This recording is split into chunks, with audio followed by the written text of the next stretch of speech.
Nous n'avons pas pour objectif de détruire l'Ukraine, a assuré Vladimir Poutine à Astana.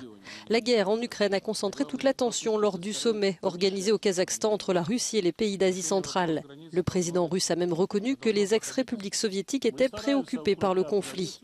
Lors de la conférence de presse, un journaliste lui a demandé s'il allait rencontrer son homologue américain Joe Biden lors du G20. Voici sa réponse.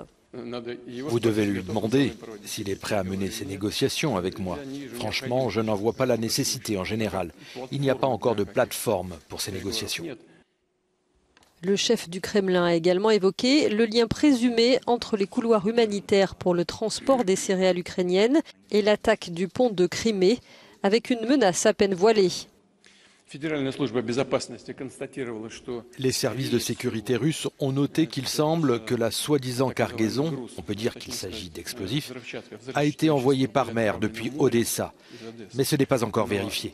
Si cela a été fait avec l'aide de cargos transportant des céréales, s'il s'avère que le couloir humanitaire est utilisé pour commettre ces attaques terroristes, cela remettra évidemment en question l'existence de ce couloir humanitaire. Vladimir Poutine a aussi dit ne pas prévoir dans l'immédiat de nouvelles frappes massives sur l'Ukraine, ni d'élargir la mobilisation qu'il a ordonnée pour faire face au revers de son armée.